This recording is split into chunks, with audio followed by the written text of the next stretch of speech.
Dan Harris, 10% Happier, How I Tame the Voice in My Head, Reduced Stress Without Losing My Edge, and Found Self-Help That Actually Works. How many times have you become overwhelmed by emotions, so completely ruled by them that in anger or desperation you make a terrible decision that you later end up regretting? Or how many times has something as simple as waking up on the wrong side of the bed completely ruined what could have been an otherwise pleasant day? In this program, we bridge the gap between academic depth and practical language acquisition. Each episode acts as a comprehensive, advanced listening and reading podcast designed to sharpen your cognitive abilities and improve your linguistic stamina. We don't just summarize books, we break them down into their core components to ensure you are consistently challenging your current level, whether you are preparing for international proficiency exams like IELTS or Cambridge, or simply pushing your boundaries as a lifelong learner. We will show you how you can manage your emotions through meditation. The author shares his own compelling personal anecdotes so you can better understand that the ancient art of meditation is far more than a new age fad. It can truly change your life.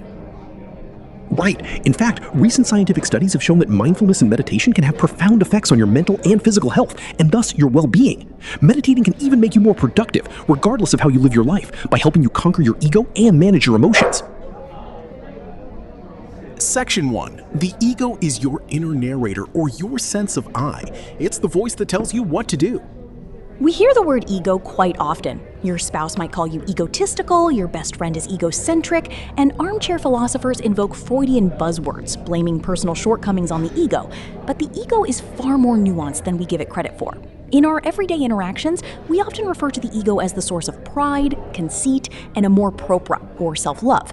To most, the ego is the source of behavior that is self-serving or unconcerned with the well-being of others. To Freud, the ego represents a psychological mechanism that mediates between our morality and our base desires. But these definitions of ego still don't get to the heart of the matter. We can talk about deep desire or fiery pride, but we still can't explain what's going on in our heads when we do strange things like open the fridge without actually being hungry. A better way to think of your ego, and certainly one that offers you the most insight into your behavior, is as the voice in your head. Your ego comments on your actions and behavior from the moment you open your eyes in the morning until you drift off to sleep at night, telling you what to do and what not to do. This isn't the kind of voice in your head that is attributed to psychosis. Rather, you can think of it as the voice that manifests through your thoughts. For example, your ego is the voice that tells you, I'm way too tired for the gym, even when you know that you could really stand to break a sweat.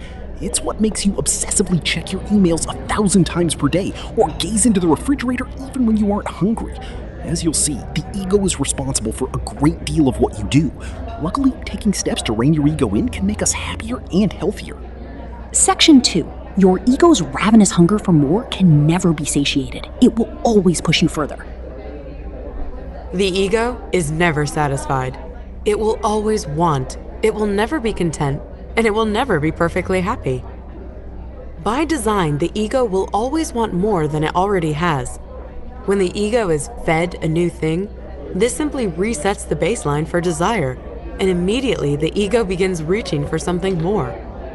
It doesn't matter how many material possessions you have, nor does it matter how much money you've spent acquiring them. Even if you don't need it, you still yearn for the newest sports car or that hot new gadget. The best meals are not satisfying, even when prepared by the best chefs. Soon you'll become hungry and yearn for a meal that is even tastier than the last. In essence, no matter how many times you try to satiate your ego's desires, your ego will only want more. The ego is obsessed with the past and the future, and in its obsession neglects the present, thus keeping you from fully living in the now. The ego loves especially to dwell in the past and thrives on drama by keeping old wounds open.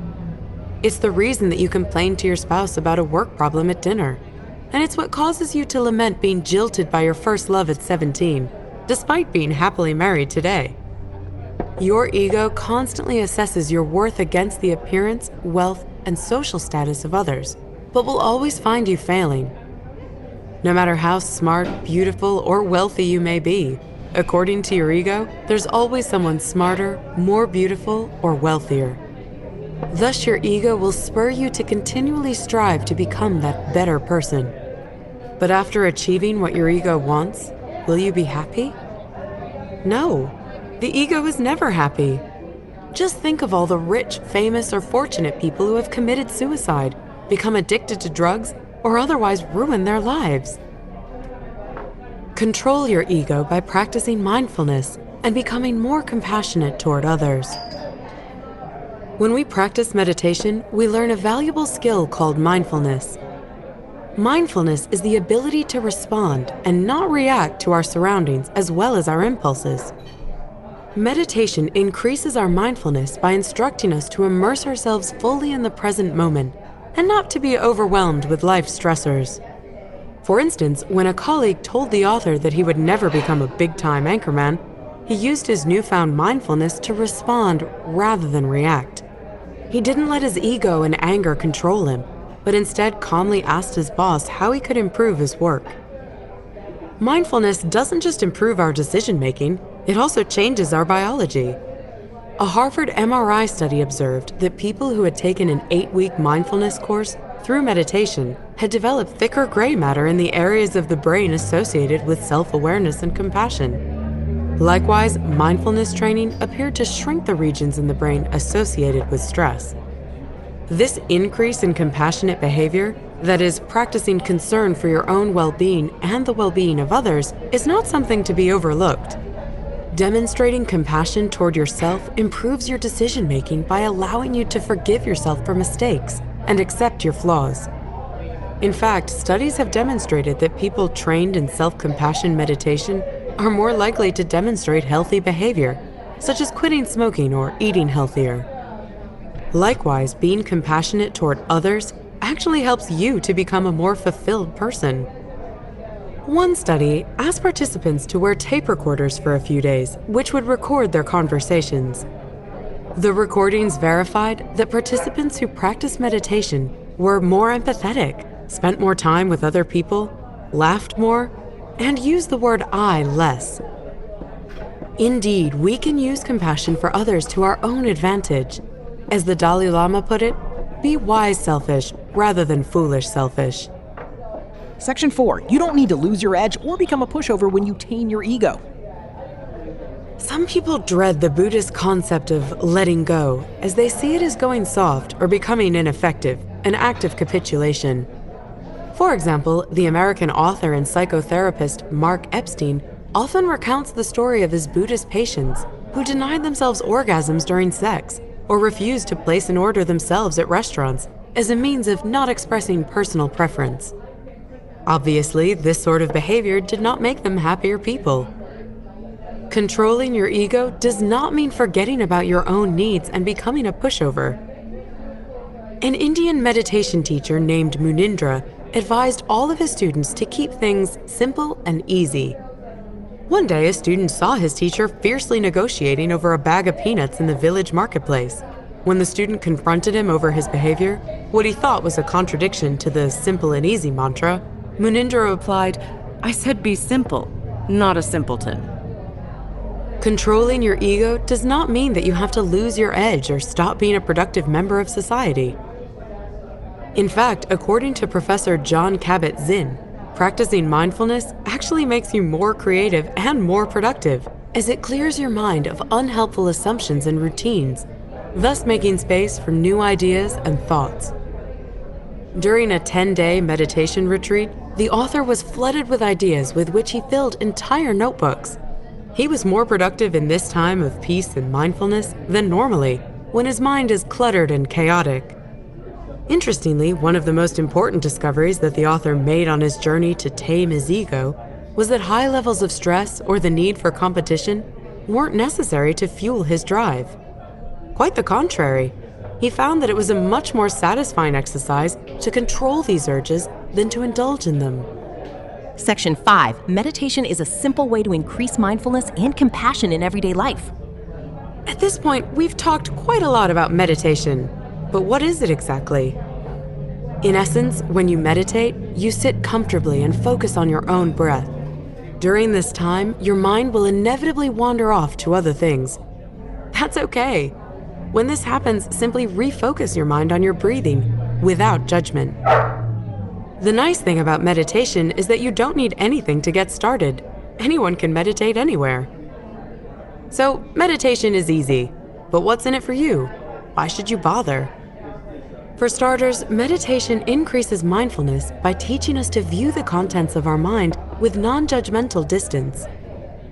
According to Buddhist teachings, we have 3 habitual responses to everything we experience. We want it.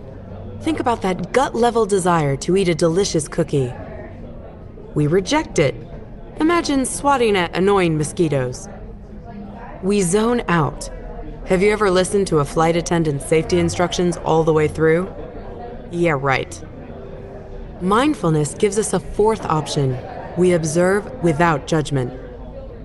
Your first experience with mindfulness during meditation often happens when you experience some sort of uncomfortable situation, like an itchy nose or sore legs. In these cases, you simply observe the pain with impartiality and without reacting or moving.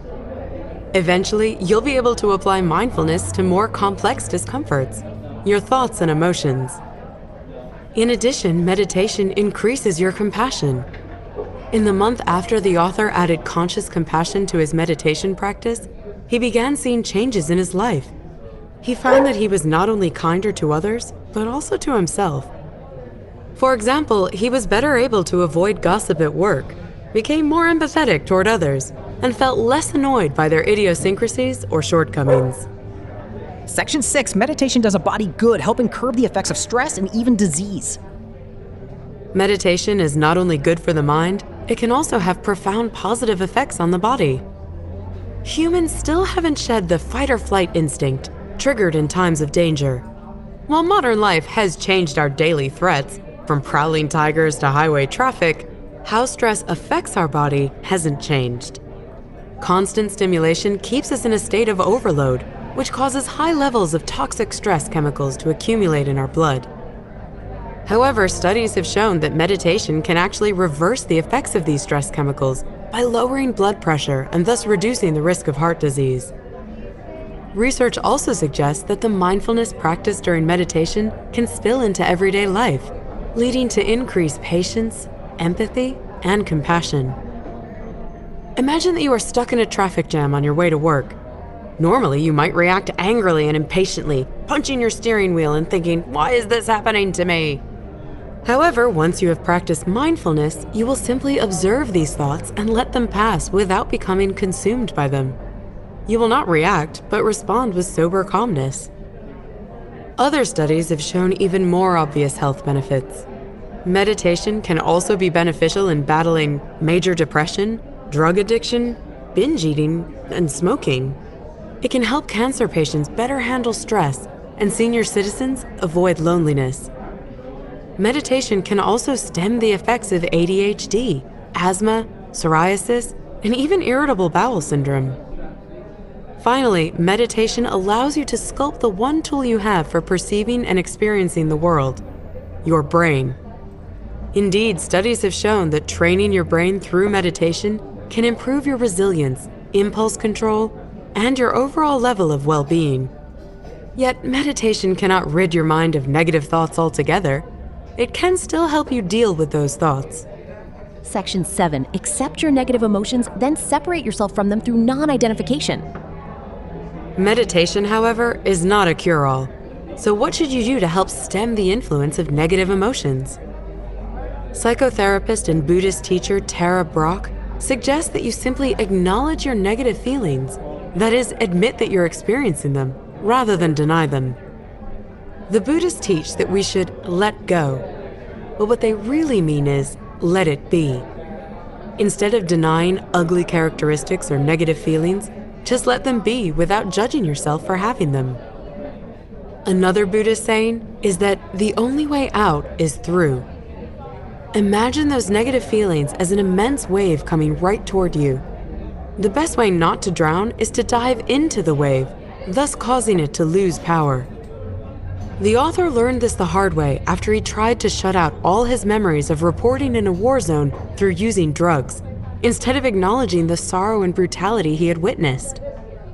Eventually, his refusal to manage his negative emotions in a healthy way led him to having a panic attack on air. There are more proactive ways of dealing with negative emotions. According to Brach's teachings, there are 4 stages to accepting these feelings. First, you must recognize the emotion. Then, allow it to exist. Investigate its effects. And finally, separate yourself from it through the practice of non-identification. The author practiced this when he was concerned about a promotion. First, he recognized that he was worried. Next, he convinced himself that it was okay to be worried. Then he investigated how his body was handling the worry. He felt a buzzing in his chest. And finally, he practiced non-identification, telling himself that he is bigger than his momentary concerns and that the moment would pass. By recognizing that his fears over a promotion would not turn him into a habitually worried person, the author was able to separate himself from his emotions and conquer his ego. That's all, folks. You just heard a brief comments to 10% Happier by Dan Harris. The book's key insight is that our modern lives push us into a constant state of stress and panic, and this has major consequences on our mental and physical health. We can combat this stress through the practice of meditation, which can ultimately lead to a more compassionate, fulfilling, and productive lifestyle. Thanks for being with us. See you on our next video. Let's speak up.